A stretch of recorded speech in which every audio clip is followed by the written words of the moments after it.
أسعد الله أوقاتكم مشاهدينا الأكارم من الفضائية الإرترية، نحييكم ونقدم لحضراتكم نشرة أخبار هذه الفترة.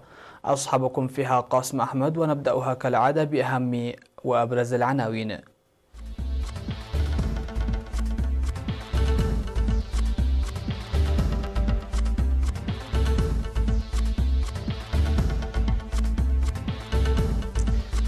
إرتريا تندد بمحاولة اغتيال رئيس الوزراء السوداني.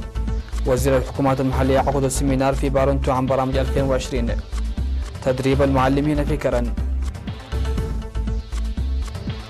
الجيش الأمريكي يبدأ الانسحاب من أفغانستان. زعيم كوريا الشمالية يشرف على أحدث التجارب الصاروخية لبلاده. ومعتل جنديين أمريكيين في الشباك مع ناصر داعش في العراق.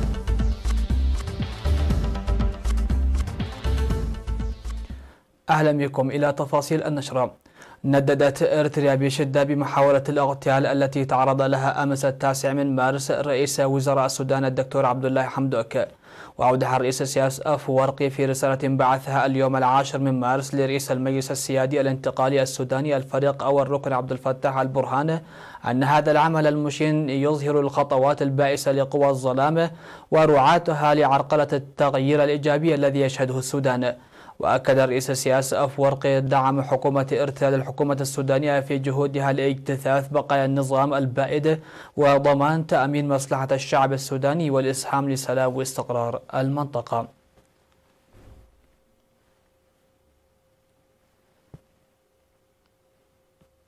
مواصلة للسيمينارات التي عقدها كبار المسؤولين في الجبهة الشعبية للديمقراطية والعدالة الأسبوع الماضي، عقد وزير الحكومات المحلية السيد ولدنكيل أبرهة سيمينارا لكبار المسؤولين في الحكومة والجبهة وقادة الجيش ومسؤولي الاتحادات الوطنية في إقليم القشبركة حول الفرص القائمة وتحديات وبرامج 2020 وما بعده.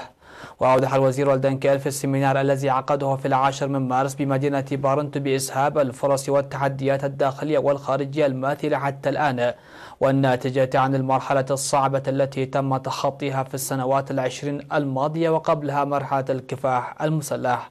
وقال أن السلام والاستقرار الذي تشهده البلاد وكذلك وحدة وئام شعبنا من الفرص الواسعة ذات الأهمية الكبرى التي توضع في المرتبة الأولى. وحول جهود السلام والتعاون الإقليمي أوضح وجود تحديات خارجية لا تزال تعمل لإعاقة القضية، وسيجري العمل إلى جانب التصدي لهذه التحديات لتحسين وتصحيح المصاعب الاجتماعية والاقتصادية والأعمال السياسية والتنظيمية والإدارية واستغلال القدرات البشرية المهنية وتحقيق النمو الذي يضاهي جهد وطموح الحكومة. وذكر بأن تقوية العلاقات الدبلوماسية المبنية على التعاون والشراكة الإقليمية من برامج عام 2020. وشدد على ضرورة رفع دور الجهات الحكومية والكوادر وأعضاء الجبهة الشعبية للديمقراطية والعدالة وعامة الشعب لتنفيذ فاعل للبرامج والوصول لأعلى المراقي. وأوصى السيمينار لتوفير الموارد المرتبطة مع بدء تجديد المباني والدفع بفرص التعليم والمهن للشباب وتوسيع فرص العمل وتوسيع استيراد المواد الاستهلاكية للحد من التجارة غير القانونية وغيرها من الآراء.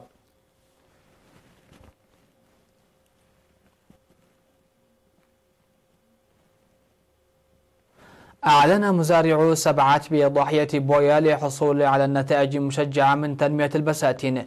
وذكر المزارعون قيامهم بتنمية الخضر والفاكهة مستفيدين من السيول المنحدرة من المرتفعات إضافة إلى نشاط محدود لتربية النحل. وأشار المزارعون إلى اكتسابهم التجربة بعد البدء في العمل الزراعي المروي والذي يشجعهم لمواصلة التنمية الزراعية المروية. وطالب المزارعون بدعم الإرشاد المهني والأدوات والمبيدات لتطوير نشاطهم الزراعي.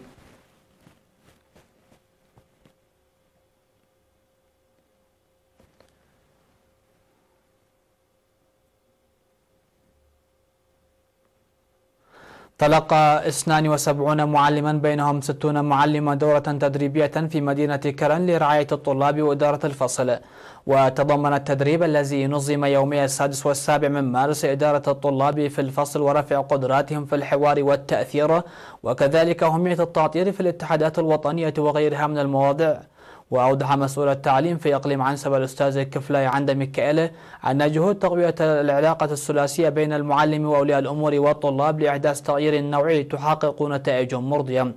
وشدد على أهمية دور المعلمين الشباب لتنمية النشء.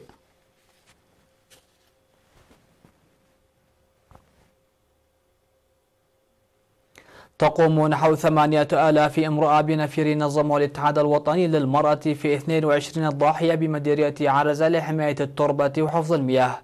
واشتمل النفير الذي بدأ في 4 من مارس واستمر ل4 أيام حماية التربة وحفظ المياه عامة وبناء وصيانة المدرجات والحواجز المائية خاصة وكذلك صيانة الطرق وإصحاح البيئة. من جهة أخرى قام الاتحاد الوطني للمرأة بتأهيل 8 امرأة بالماشية بحوالي 60,000 نعفة ويعمل بتقديم القروض لتطوير القدرات.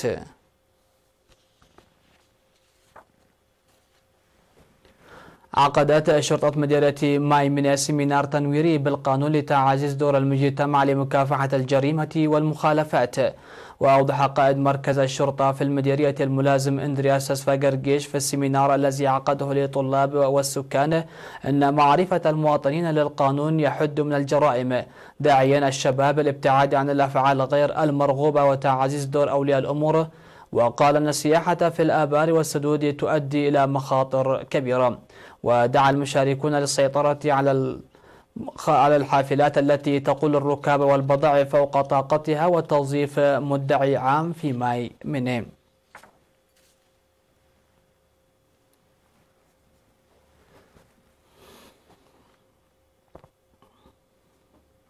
مشاهدينا الأكارم، فاصل قصير ومن ثم أوافيكم بالأنباء الرصيد العالمي، فابقوا معنا. أهلا بكم. أعلن الجيش الأمريكي أنه بدأ الانسحاب من أفغانستان تنفيذا لاتفاق السلام الذي أبرمته الولايات المتحدة مع حركة طالبان، والذي ينص على خفض أعداد قواته في هذا البلد في غضون 135 يوما إلى 8600 جندي. وقال المتحدث باسم الجيش الأمريكي الكولونيل سون ليغيت في بيان أن القوات الأمريكية في أفغانستان تبقي كل الوسائل العسكرية اللازمة لتنفيذ العمليات ضد تنظيمي القاعدة والدولة الإسلامية ولدعم القوات الأفغانية.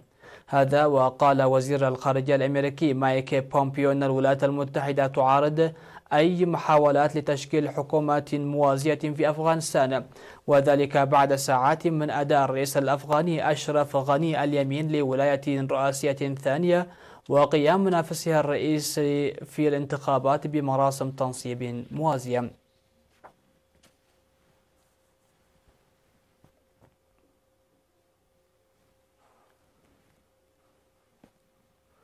ذكرت وسائل الإعلام الرسمية أن الزعيم الكوري الشمالي كيم جون أون أشرف شخصيا على تدريبات عسكرية على إطلاق النار، بما في ذلك إطلاق ما يعتقد أنها صواريخ باليستية قصيرة المدى للمرة الثانية خلال أسبوع.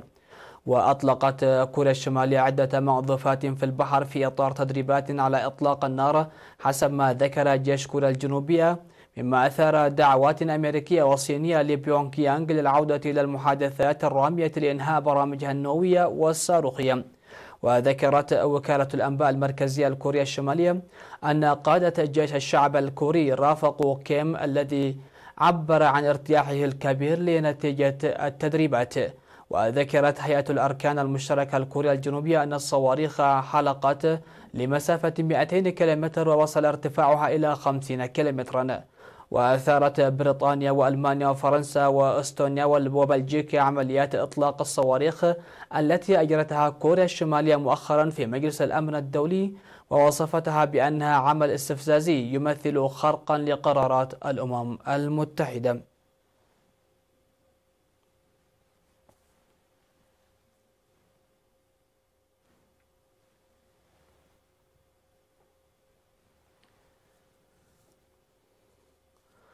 قتل جنديان أمريكيان خلال عملية عسكرية ضد مخابئ لتنظيم ما يسمى الدولة الإسلامية في شمال العراق، بحسب ما أعلن التحالف الدولي الذي تقوده الولايات المتحدة في بيان الاثنين. وأفاد التحالف في بيان أن جنديين أمريكيين قتلا بأيدي قوات معادية خلال مهمة للقضاء على معقل لتنظيم الدولة الإسلامية الإرهابي في منطقة جبلية. وفي بيان منفصل أعلنت قيادة العمليات المشتركة العراقية تنفيذ جهاز مكافحة الإرهاب عملية عسكرية ضد فلول داعش في منطقة الخانوكة بتلال حمرين. ومنذ نهاية أكتوبر أسفرت الهجمات الصاروخية ضد جنود ودبلوماسيين ومنشآت أمريكية في العراق عن مقتل متعاقد أمريكي وجندي عراقي.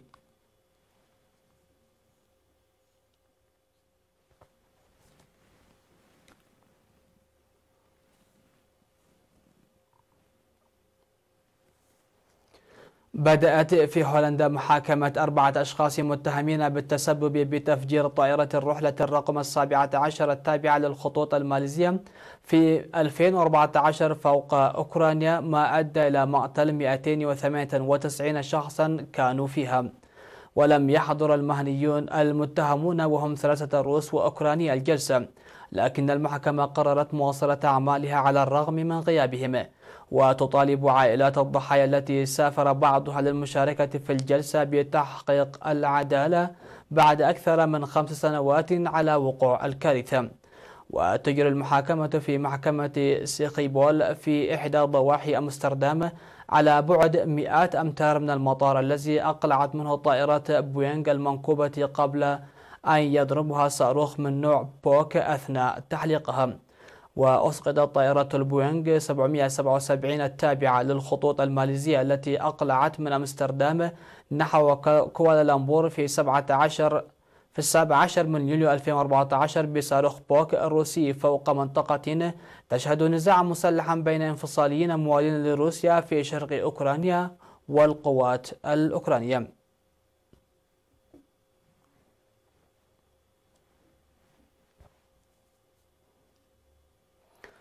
انتهت النشرة مشاهدينا الأكارم، شكرا لحسن الاستماع والمتابعة، والسلام عليكم ورحمة الله.